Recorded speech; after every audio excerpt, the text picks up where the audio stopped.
Nag-convene na ang Senado para sa impeachment trial ni Vice President Sara Duterte. Nagkaroon muna ng debate noong Martes bago tuluyang nanumpa si Senate President Chis Escudero bilang presiding officer ng impeachment court. Is hereby declared open and called to order. Una nang itinakda ang pagdinig noong Hunyo 2, subalit ipinagliban ni Escudero. Marami daw prioridad ang Senado at ito ang dapat pagtuunan ng pansin. Ang pagpaliban ng pagdinig ay nagbunga ng maraming diskusyon, pagbabatikos, pagpuna at pagkabahala. Maraming nabahala dahil matagal nang isinumiti sa Senado ang impeachment complaint, pero hindi tinutugunan ng Senado. Nakasaad sa 1987 Constitution na kapag naisumiti na ang impeachment complaint, ay dapat itong aksyonan agad ng Senado. Dalawang senador naman ang nagsampa ng resolusyon na nagpawalang bisa sa impeachment complaint laban kay VP Sara. Unang naghain ng resolusyon ay si Senador Ronald Bato de la Rosa at kahapon ay si Senador Robin Hood Padilla para ipawalang bisa ang impeachment complaint laban kay Sara. Una nang sinabi ni Abato na malaki ang tsansa ni Sara na mapawalang sala dahil sa numbers ng mga senador nakakampi rito. Pero ang aksyon ni Bato ay taliwas sa ginawa niyang pagpa-draft ng resolusyon na nagpawalang bisa sa impeachment complaint. Kung alam pala niya na mananalo si VP Sara, bakit kailangang mag-file ng resolusyon na nagpababasura sa impeachment complaint? Dahil sa hindi agarang pagkilos ni Escudero, maraming law school sa bansa ang nanawagan na ituloy ang impeachment trial. Una nang nanawagan ang mga law professors sa University of the Philippines na simulan ang pag-trial kay VP Sara. Nakiisa rito ang Ateneo School of Government, ang De La Salle University, at ang San Beda University at ang University of Santo Tomas. Kahit ang mga obispo sa CVCP ay nagsalita na rin kaugnay nito. Ngunit matapos ang debate kagabi, sa butong 18-5, ipinabalik ng Senado ang impeachment complaint sa Kongreso. Unconstitutional daw na ibalik ng Senado sa Kamara ang Articles of Impeachment sa kaso ni VP Sara Duterte. Sinabi po yan ni House Prosecutor Congresswoman Isabel Zamora sa programang The Big Story ng One News. Labag daw ito sa saligang batas dahil trabaho raw ng Senado na simulan agad ang impeachment trial. Ganito rin sinabi ni former Supreme Court Associate Justice Antonio Carpio. Constitution, there is no other option for the Senate but to hold trial. They have no power or authority to remand the same back to Congress. The prosecutors or any taxpayer can go to the Supreme Court to question the action of the impeachment court on the basis of a violation of the Constitution.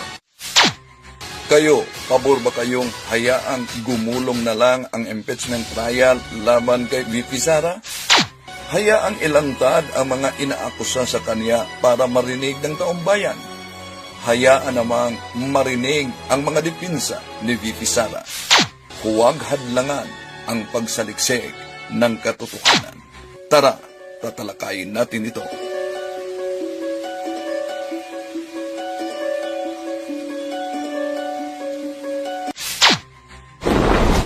Kumusta? Welcome sa ating live at pag-uusapan natin ito mga kapatid.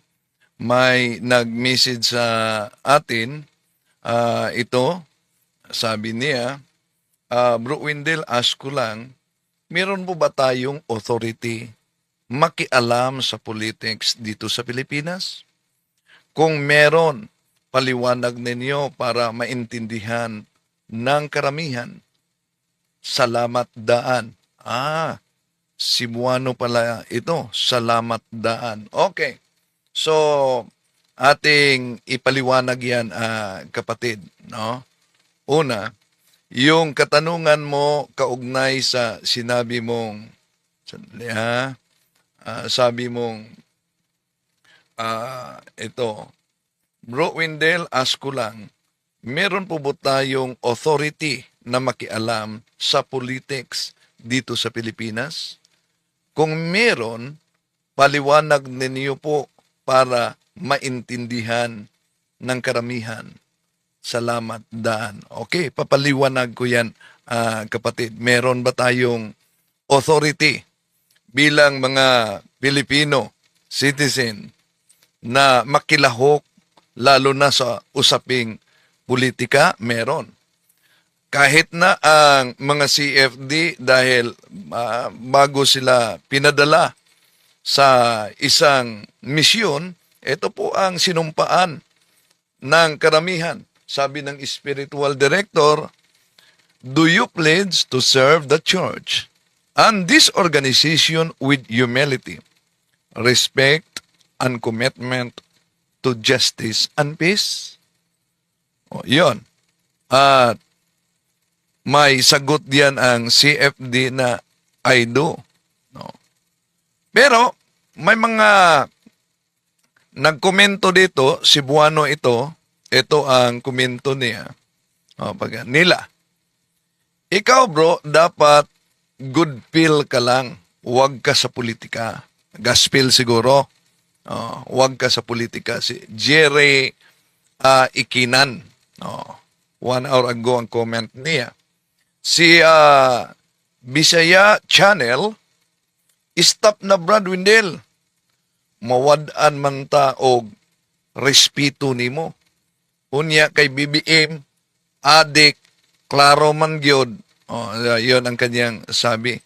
Una, ang ating pinakita sa channel kung saan nagkomento sila yung nangyari na butuhan kagabi, kung ito ba'y ibalik sa Kongreso o hindi. 18 versus 5 na ibalik talaga. At balikan natin yung bawat isa, sabi sa request dito na dapat ipaliwanag kung meron ba tayong authority na makialam sa politics dito sa Pilipinas. Kung pakikialam sa usaping may kaugnayan sa ating lipunan, meron talaga bawat Filipino citizen. Solemn obligation natin yan. Pero, itong ibang mga nagkukomento, mga mahalating mga kapatid, nagtaka lang tayo. Bakit kung ang simbahan ay magpahayag sa kaniyang aral kaugnay sa isyu na may kaugnayan sa ating lipunan, yung iba, grabe ang kuminto, matinding galit pa ang ipinakita nila. Pero ang tanong, bakit po ba pag ang iglesia ni Cristo kay Manalo at ang iglesia ni Kivuloy nahayagang nakialam sa politika, maraming naging bulag-bulagan at naging bingi-bingihan lang.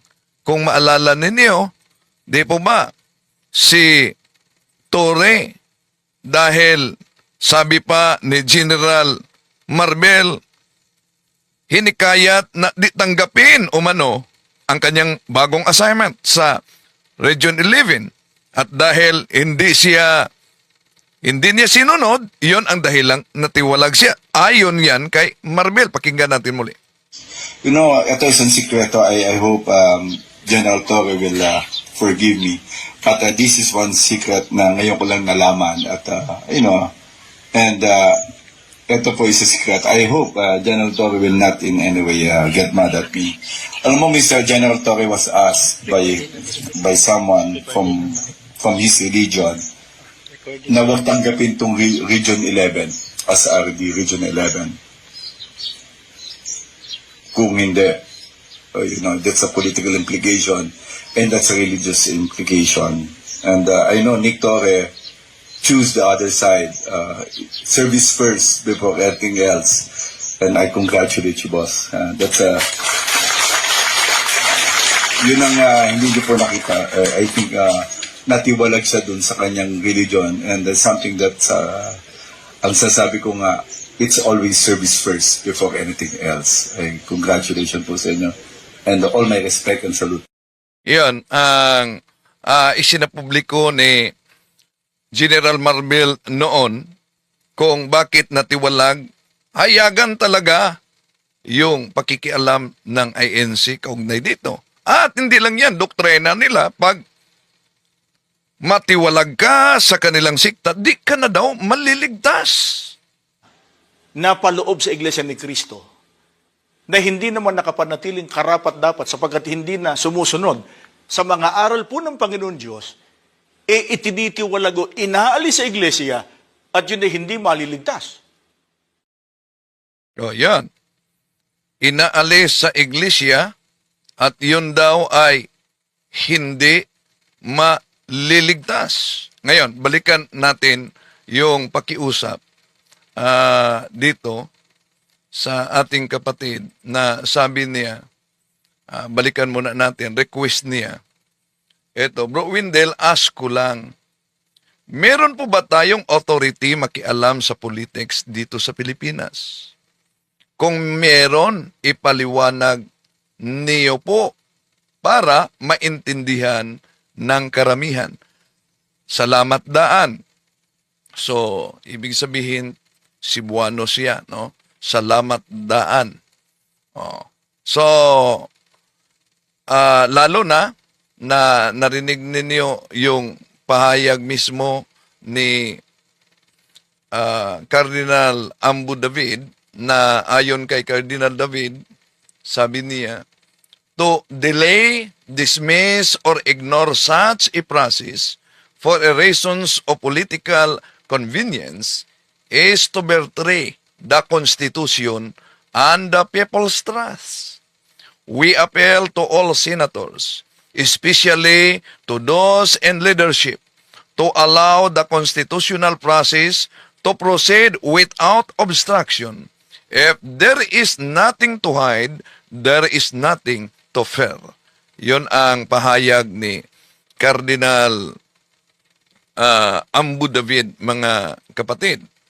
At kaya may mga, yung iba, mga Katoliko, pero galit sila kung ang simbahan ay magpahayag ng kaniyang opinyon o panindigan sa mga isyong may kinalaman sa ating lipunan. At karamihan, hindi lang mga anti-Katoliko, kahit na yung mga maituring nating lukewarm Catholics. Pag marinig nila mga nasa simbahan na magpahayag kaugnay sa isyu ng lipunan, isasabihin, nakialam na naman ang simbahan. Yun talaga ang karaniwang reklamo. Hindi lang sa mga anti-Katoliko, kundi pati na sa mga maituring nating lukewarm Catholics. Sa tuwing may ipahayag ang ating mga obispo, ang ating mga kaparian, lalo na sa mga isyu na may kinalaman sa ating lipunan at sa politika. Ang argumento kasi nila dito mga kapatid ay separation of church and state. Oh, matagal na yan, panis na yan, pinaliwanag na natin yan. Una, sa tanong ng ating kapatid na may authority ba na makialam ang nasa simbahan sa isyu ng ating lipunan. Una kapatid, talagang meron. Solemn obligation natin yan as Filipino citizen. Mga pare, mga madre, sila din ay mga butante. Sila din ay Filipino citizen. At tandaan natin, hindi maaring maghiwalay ang simbahan at ang pamahalaan sa kanilang paglingkod sa sambayan ng Pilipino. Bakit? Ang gobyerno ay may responsibilidad sa material na pangangailangan sa mga taong bayan. Habang ang simbahan naman ay may pang-espiritual at moralidad na pangangailangan sa mga tao. At tandaan natin, magiging matagumpay ang paglingkod ng simbahan at lalo na sa pamalaan kung merong magandang ugnayan ang isa't isa. Lalo na sa mga layunin sa dalawang panig para sa kapakanan mismo ng taong bayan. Ya? Okay. Acknowledge muna natin, bago yan, ituloy natin. Mamaya tatalakayin natin itong title natin na impeachment ngayon, isang malinaw na giyera sa dinastiya. Pero meron palang nasa likod nito, mga kapatid. Daming, pwedeng aniban ni Tore. Daming pwedeng aniban daw ni Tore. Okay, tuloy natin, mga kapatid, no? So, una, yung argumento kasi na di dapat makialam sa isyu ng lipunan ang simbahan, lalo na simbahan Katoliko, dahil may tinatawag na separation of church and state na itinakda ng ating konstitusyon. Alam nyo, mga kapatid, pinaliwanag na natin yung separation of church and state. Pero alam nyo ba na pagdating sa eleksyon, yung sinabi nilang separation of church and state, abay, napansin ninyo, yung mga kandidato nagpupuntahan sa iba't ibang mga simbahan para makakuha ng boto. Mistulang naglaho na yung sinasabi nilang separation of church and state. Pumunta sa relihiyon ng Iglesia ni Cristo, sa El Shaddai ni Mike Villarde, kay Kibuloy, at sa iba pang relihiyon.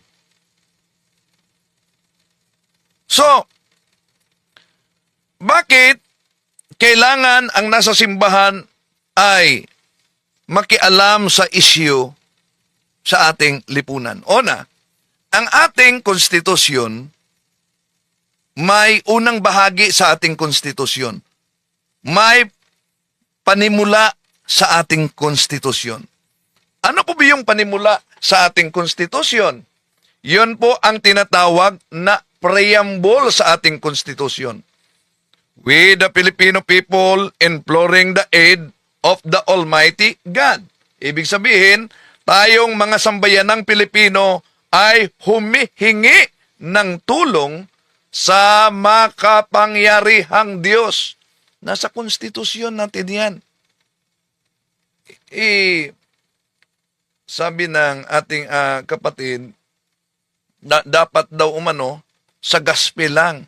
Tandaan ninyo si San Juan Bautista, pinatay siya hindi lang dahil siya ay naghayag sa aral ng simbahan, kundi nanindigan din siya laban sa immorality. Di po ba? Iyon ang dahilan kung bakit pinatay siya.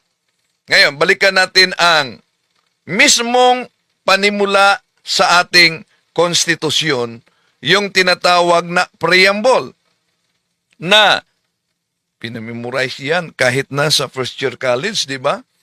Na we the Filipino people imploring the aid, ang sambayanang Pilipino humingi ng tulong sa makapangyarihang Diyos. Sinong Diyos ang hiningan ng tulong? Kung sadya namang hiwalay ang Estado mula sa simbahang itinatag mismo ng ating Panginoong Hesukristo sa San Mateo Kapitulo 16, 17, 18. Paano magiging makapangyarihan ang Diyos ayon sa preamble kung ang Estado ay hindi pala maaring pakialaman ng nasa simbahan? Kaya nga, mahalagang mapaliwanag natin ang usaping ito mga mahal na kapatid at maraming salamat sa tanong ng ating kapatid. Ano nga ba talaga ang tunay na kahulugan ng pagkakahiwalay ng simbahan at estado? Napaliwanag na natin yan. Di mo ba? Pero dahil may nagtanong, ating tatalakayin yan bago tayo punta sa impeachment, mga kapatid. Sandali muna. Okay. Ang tanong dito, labag ba sa batas na magpahayag ang simbahan, mga CFD, ng anumang salungat sa sinasabi o ginagawa o ipinatupad sa pamahalaan? Meron bang batas na nagbabawal kahit sa Biblia at sa ating konstitusyon? Liliwanagin natin. Bilang Katoliko na nanindigan na narapat na tumatalima tayo sa Diyos bago sa tao, ayon sa Gawa Kapitulo 5 versikulo 29, ang mas mahalagang tanong mga kapatid, kasalanan ba sa Diyos ang pakikialam ng simbahan sa mga usaping may kaugnayan sa ating lipunan at sa ating politika? Meron ba na batas na nagbabawal kaugnay diyan? Wala naman. Ba't galit kayo? Ba't galit kayo? Oh. So, kung tingnan natin ang konstitusyon ng Republika ng Pilipinas, 1987 mga kapatid, yung sinasabing, ulit-ulit kasi mula pa noon yung mainit na talakayang panahon ni dating Pangulong Rodrigo Duterte noong siya pa'y nakaupo, yun talaga ang paulit-ulit, separation of church and state. Pero ano pa bang mga nakalagay diyan sa separation of church and state? Napakalinaw naman ang separation of church and state, mga kapatid. Na kung tingnan natin, ang separation of church and state, meron lamang 3 termino na binanggit diyan para sa separation of church and state. Ano yung 3 termino? There shall be no official state religion. Yon ang una sa separation of church and state. There shall be no official state religion. Pangalawa, the state shall not pass laws or for or against any religion. Yon ang pangalawa na nasa separation of church and state. Pangatlo, the public funds shall be, no public funds shall be allocated for the benefit of any religious groups. Yun lang po ang separation of church and state sa batas natin. Wala pong sinasabi na bawal makialam ang nasa simbahan, lalo na sa issue o sa social issue ng ating lipunan. No? Okay. Sandali muna. No? I-acknowledge muna natin ang mga pumasok ngayon sa ating mga kapatid na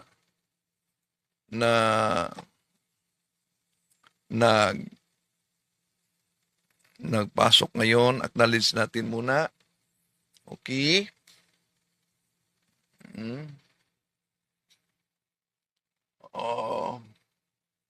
Si hello kay Pusang Iring. Yun. Di dapat mag-appeal sa ang simbahan. Oy, sinong nagsabi na di dapat mag-appeal ang simbahan sa usaping may kaugnayan sa politika?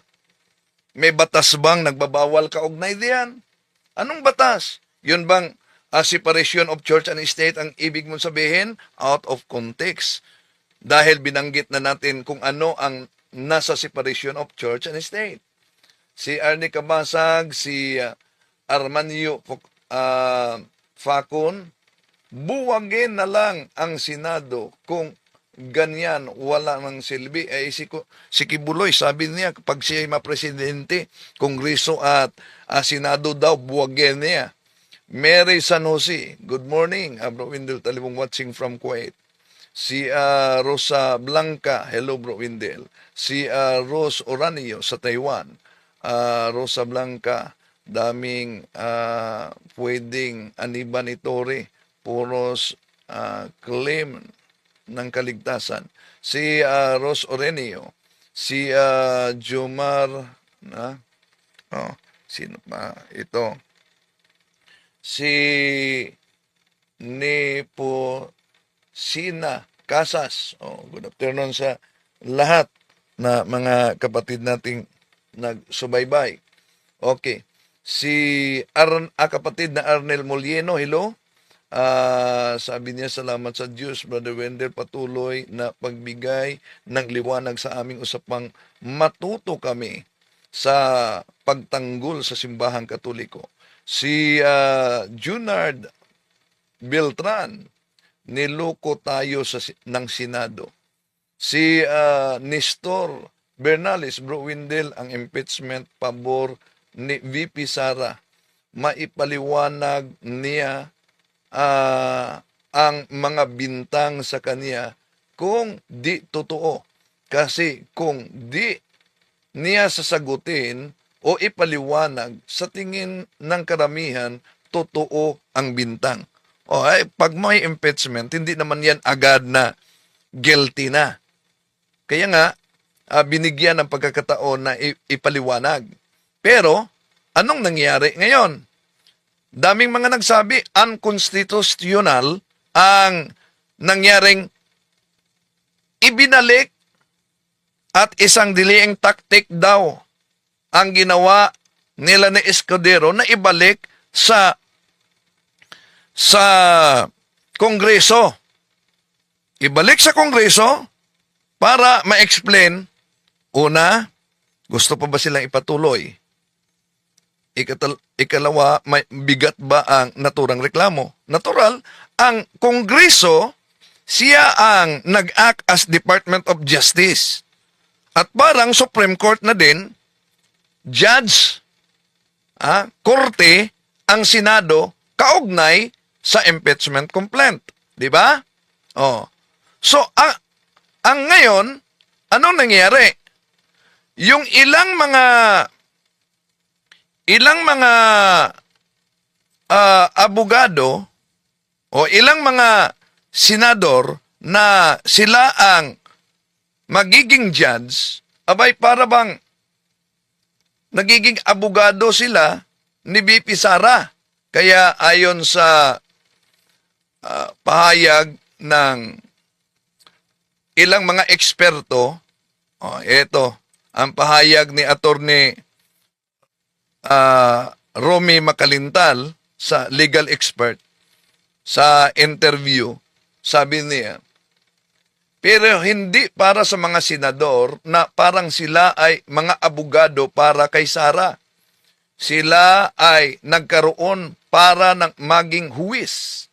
Saan ka makakita ng isang huwis na siya mismo ang magpa-file ng motion sa kaniyang sariling korte at siya mismo ang mag-decide ng kaniyang motion?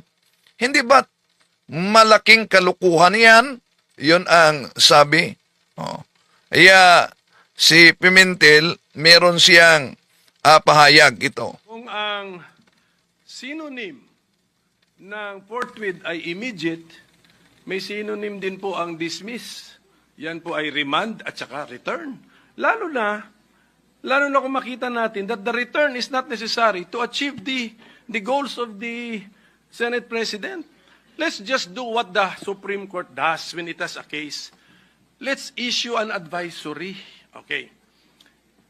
Bigyan natin ng summons para kay impeached officer. Mag-advisory tayo sa House Panel of Prosecutors. In addition to the answer filed by the impeached officer, anticipate na natin yon. answer the following questions raised during the hearing of the Senate as impeachment court. Anong date ngayon? On June 10. And then we can even write down the questions that we want them to answer. It's addressable by an advisory. Hindi ko nakikita bakit dinadala kami sa dismissal, remand, return, whatever. To make his message known is our responsibility. So here we are to pledge our lives to the Lord of eternity.